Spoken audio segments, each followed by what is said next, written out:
салом тамошобинони гиромӣ, хулосаи хабарҳои муҳими 3 феврали тоҷикистонро аз пойгоҳи хабарии бомдод бароятон пешкаш мекунем. шурӯъ мекунем аз як нигоҳи кӯтоҳ ба сархати хабари муҳими рӯз дар ин барнома. боқир буд ё набуд, баҳсҳо дар атрофи видеои латтакуби сардори маорифи Бадахшон. розанҳои тоҷик дар Русия тоҷикҳои худро ғорат мекарданд. иштироки Зарина номзан аз Тоҷикистон дар ғорати 1.5 миллион рубл аз як бонк дар Екатеринбург. боздошти мусофири парвози Тюмен-Хуҷанд бо ҳудуди 1 миллион рубл. даргузашти журналисти Азия Плюс Баҳром Файзуллоев. омори расмии ҷурму ҷиноят дар Тоҷикистон дар соли 2021. ҷасади сокини Чорбоғро аз канал пайдо карданд ва акнун тафсилоти хабарҳо. нашри сабти видеокамераҳои назоратӣ ки ба идаҳои мақомот дар он лаҳзаи латукуби сардори идораи маорифи вилояти мухтори Кӯҳистони Бадахшон Лутфулло Наврӯзов аз ҷониби Маҳмад Боқиров, яке аз лидерони ғайрирасмии Бадахшон сабт шудааст, дар ҷомеа вокунишҳои гуногунро ба вуҷуд овардааст. як гурӯҳ аз Маҳмад Боқиров мазаммат мекунанд ки қасам мехӯрд ки раиси маорифро назадааст, вале ин видео нишон дод ки ӯ дурӯғ мегуфтааст. ин сабт ва муроҷиатномаи Наврӯз як бахши зодагони нояи Ванҷро ҳам нисбат ба лидерони ғайрирасмии Бадахшон дилсард кард. аммо тарафдорони Маҳмад Боқиров мутмаинанд ки ин видео дасткорӣ ва ҳатто саҳнасозӣ шудааст ва дар асл нафаре ки шоми 29 январ ба бинои идораи маориф даромада сардори идораи маорифро задааст Боқир нест. дар аксҳои муқоисавие ки корбарон аз ин видео бардоштанд чанд ҳолати зидду нақиз ба мушоҳида мерасад. дар навори соати латукуб шоми 29 январ соли 2022 соати 18:21 нишон дода шудааст ки 4 дақиқа аз он пеш тавре дар сабт мебинем як нафар дар рӯ ниқоб вориди бино мешавад. аммо тавре корбарон мушоҳида карданд ӯ ба зоҳир назар ба Боқир зери сини 60 хеле ҷавонтар буда, дар танаш курткаи камуфляжи ҳарбӣ дорад ва ранги шимаш низ дигар аст. аммо дар ҷои дигар Боқирро мебинем ки дар тан либоси мулкӣ дорад ва курткааш ҳам ҳарбӣ нест ва ранги шим низ аз он нафари аввал фарқ мекунад. ба фарқ аз ин ду нафар навори худи лаҳзаи латукуб сиёҳу сафед аст ва аз он мушкил аст муайян кардан ки зананда кист. аммо додстони вилояти Бадахшон гуфт дар ин навор Маҳмад Боқиров ҳангоми латукуби Наврӯзов сабт шудааст ва дар пайи шикояти ҷабридида ба зидди Маҳмад Боқиров бар асоси 4 банди кодекси ҷиноятӣ бо иттиҳоми истифодаи зур нисбати намояндаи ҳокимият, таъқири намояндаи ҳокимият, вайрон кардани дахлнопазирии мардум, барангехтани кинаву адовати маҳалгароӣ парвандаи ҷиноятӣ оғоз карданд. додстони вилоят Парвиз Орифзода гуфт ҳодиса рӯзи 29 январи имсол рӯй додааст, вале Маҳмад Боқиров аз даъвати мақомоти тафтишот саркашӣ карда барои бозпурсӣ ҳозир нашуд. Маҳмад Боқиров афсари собиқи қушунҳои марзбонии Тоҷикистон, яке аз пурнуфузтарин лидерони ғайрирасмии Бадахшон ба шумор меравад. ӯ дар маҳаллаи Бархорух зиндагӣ мекунад ва гурӯҳҳои асосии тарафдоронаш низ дар ҳамин ҷост. ҳанӯз то ҳодисаҳои ахири рӯзи 14 октябри соли 2021 Маҳмад Боқиров дар яке аз постгоҳҳои шаҳри Хорух боздошт шуда буд, вале тарафдоронаш ба он ҷо расида ӯро халос карданд. гуфта мешуд дар ҷараёни муноқиша тарафдорони ӯ бо мақомот як афсари милисияро ботабар захмӣ карданд, вале он вақт тарафдоронаш тавонистанд монеаи боздошти Боқир шаванд. рӯзи 7 феврал додгоҳи нояи Суворови вилояти Тулаи Русия ба баррасии парвандаи аз шаҳрванди Тоҷикистон оғоз мекунад. ин зодагони Тоҷикистон ба чанд мавриди ҳамлаҳои роҳзанона айбдор мешаванд ва ба онҳо аз 7 то 12 соли зиндон таҳдид мекунад. аз маводи парванда бармеояд ки аъзои ин банда ҳамлаҳои худро мисли киноҳои гангстерӣ анҷом медоданд, вале ин гангстерҳо ё роҳзанони тоҷикистонӣ дар минтақаҳои гуногуни Русия асосан ҳамватанони худашонро ғорат мекарданд.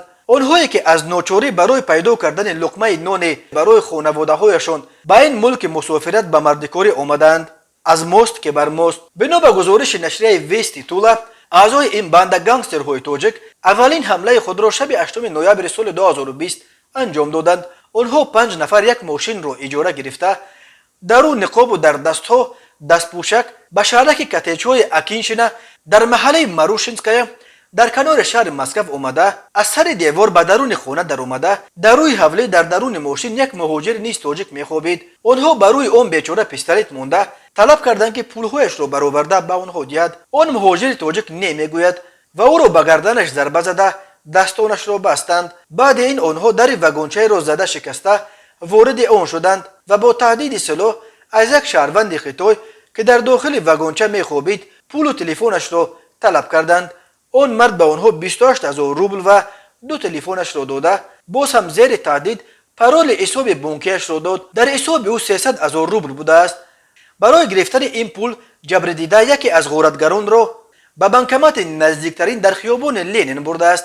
در این بین 4 غارتگر دیگر جبر دیده اول را که هموطن خودشان بود به واگنچه در آورده ماشینش را کوفتند و از آنجا 15,000 روبل یافته این پولها را هم به یغما بردند. غنیمت به دست آورده آنها در آن شب در عموم 406,000 روبل را تشکیل داد.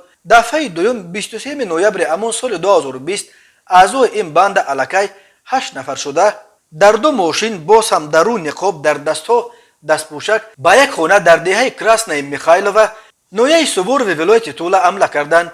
یکی از آنها با خود پیستولیت هم داشت. آنها در این خانه را زده شکسته به پشت صاحب خانه پیستولیت ماندند و او را همراه همسرش در یک حجره محکم کرده دستانش را بستند.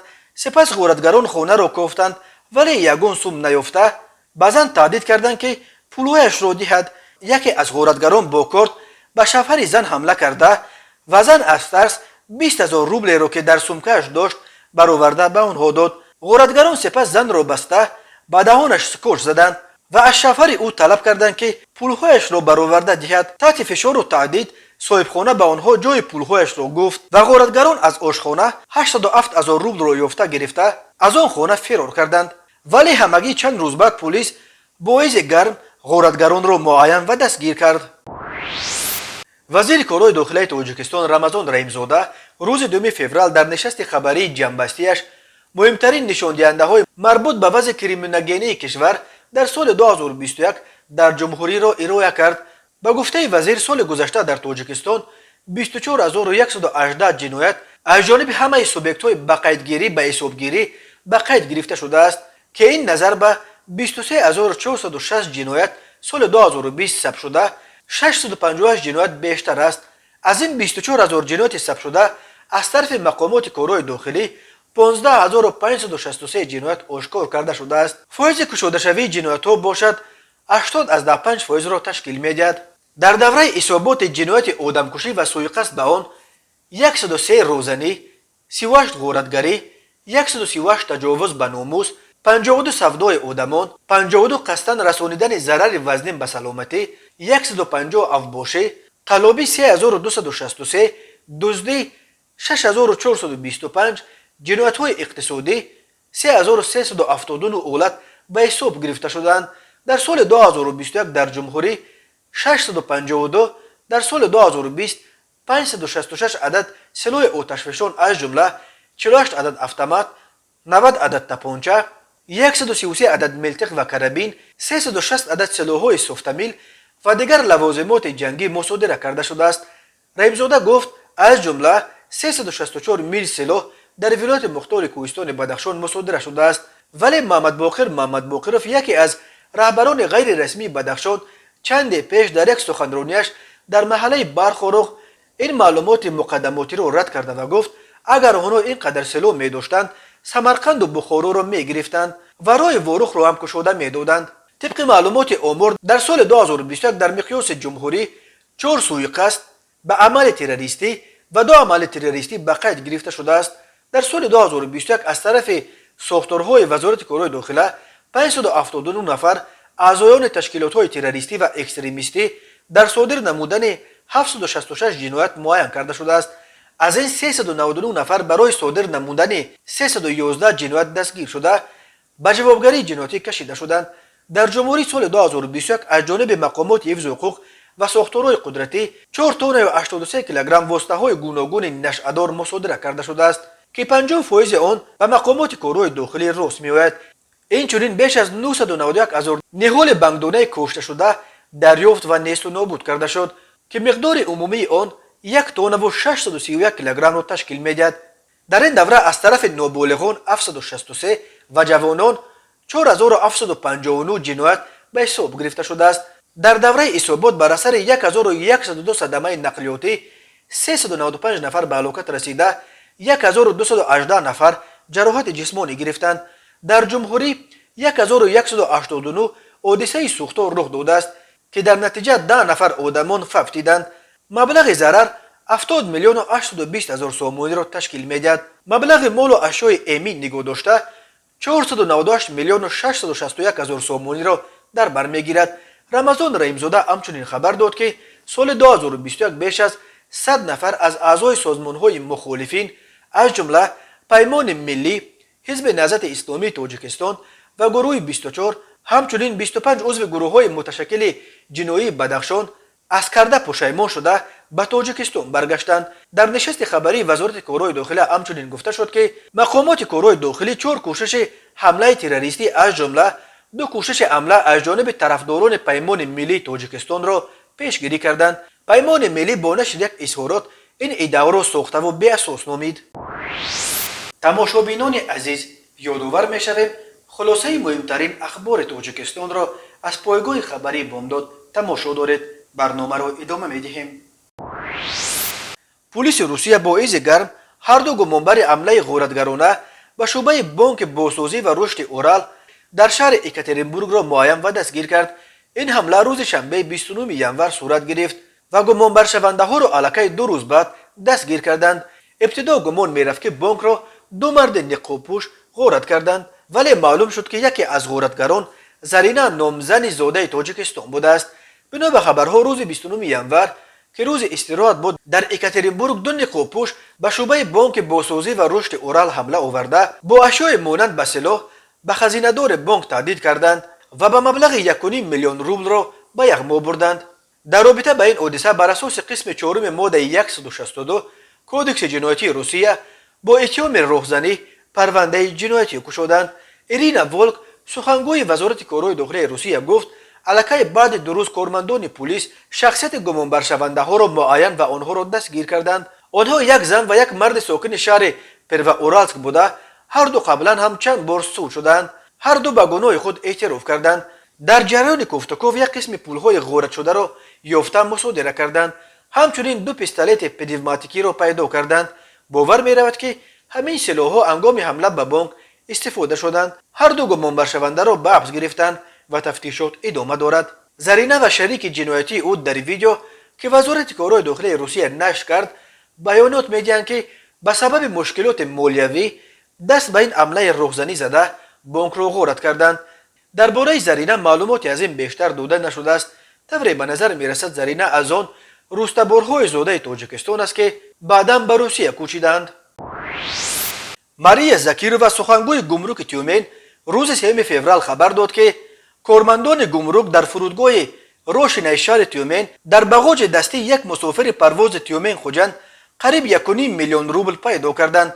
زکیرووا گفت این مسافر با چنین مبلغ بزرگ بدون اعلامیه گمرکی میخواست از رورو سبز گذرد. اندری بانکوفسکی سردار پاسگاه گمرکی فرودگاه روشن در شهر این حادثه گفت در جریان پرسش لفظی معلوم شد که این مسافر همراه خود 1,433,000 روبل را به تاجیکستان برده است. این مبلغ خیلی بیشتر از معیار مقرر کرده بانک مرکزی روسیه است که بدون اعلامیه به خارج برآوردن مبلغ برابر $10,000 آمریکایی را اجازت می‌دهد. بر اساس قرب رسمی بانک مرکزی روسیه از پولهای این مسافر 666,000 روبلش غیر قانونی به خارج برآورده میشد. در پی انجام نظارت گمرکی طبق قرب رسمی مبلغ برابر $10,000 یعنی 767,000 روبل را به این مسافر پرواز تیومن خوجند با گرفتن زبانخط او برگردانیده، ولی 666,000 روبل باقی مونده‌اش را مصادره کردند. ماریا زکیرووا خبر داد که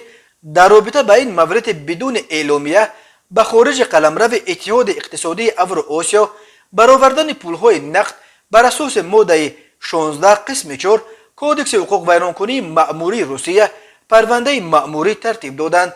این پرونده به دادگاه ارسال شد. بر اساس مقررات قبول شده در کشورهای عضو اتحاد اقتصادی اوراسیا هنگام پرواز به خارج مسافران باید پولهای نقد ارزششان بیش از $10,000 آمریکایی را حتما اعلامیه کنند. در صورت از $100,000 بیشتر بودن پولهایی که به خارج برآورده می شوند، مسافران باید همراه با اعلامیه گمرکی سند درباره منبع پیدایش این پولها از جمله سند بانکی را نیز نشان دهند. ماده 16 قسم 4 کودکس حقوق ویرانکنی مأموری روسیه برای ویران کردن قاعده‌های به خارج برآوردن پول نقد و یا مصادره پولهای گرفته شده را به فایده دولت پیش بینی می‌کند. مبلغ جریمه نیز از 50% تا 2 برابر پولهای از قانون شکن گرفته شده را تشکیل می‌دهد. روز 2 فوریه بهرام فیض‌اللهیف، روزنامه‌نگار گروه رسانه‌های آزیا پلوس در ولایت سوغد در سن 60 از عالم چشم پوشید.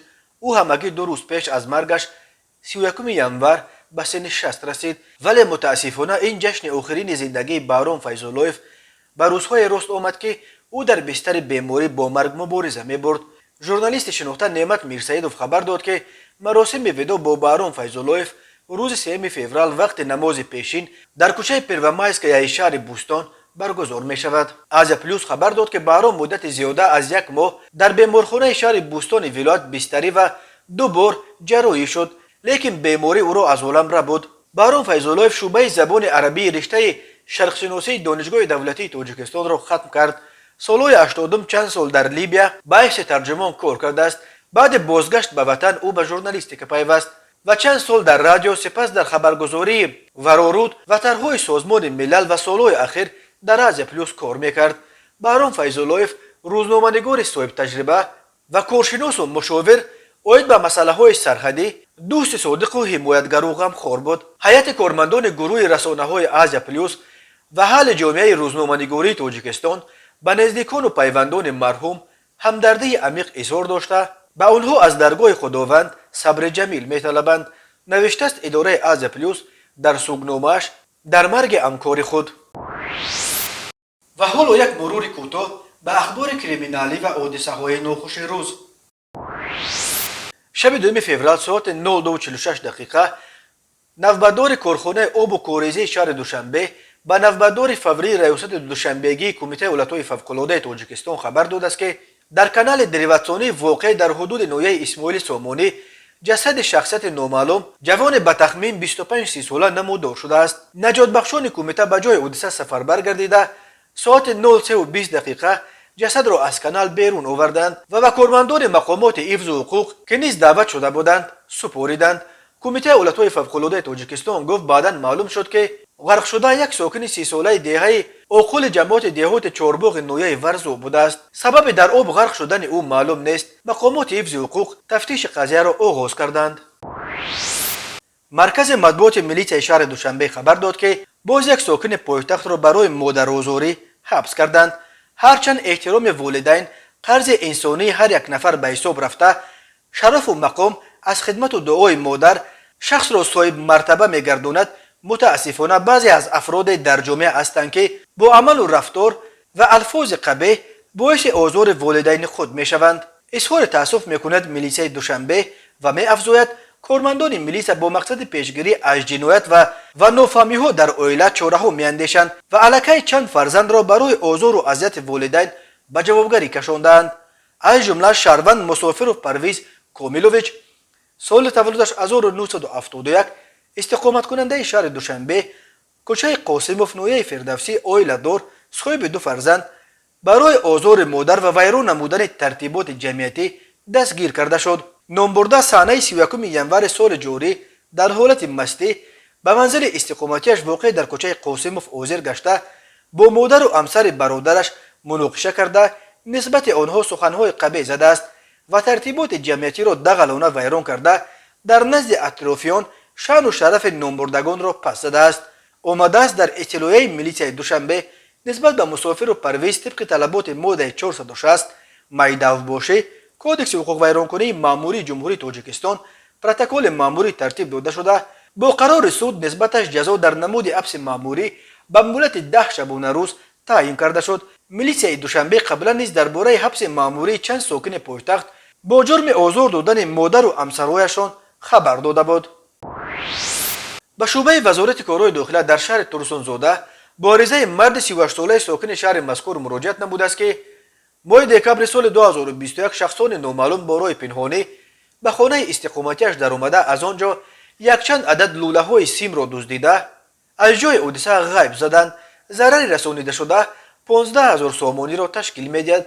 هنگام گذرانیدن چاره‌بینی های اپراتیوی جستجویی از جانب کارمندان میلیسیا، جوان 27 ساله که پیش با ماده 244 قسم 2 کودکس جنایتی جمهوری تاجیکستان سود شده است و دو نابالغ 16 ساله ساکن امین شهر همچون گمانبر در صادر نمودن جنایت دزدی دستگیر کرده شدند.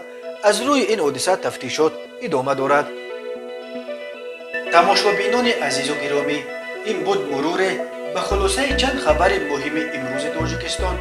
خبر و گزارش های بیشتر از تاجیکستان و درباره تاجیکستان و اطراف آن را در سامانه پایگاه خبری بامداد در این نشانه پیگیری نمایید: www.bamdad.com. خوش باشید.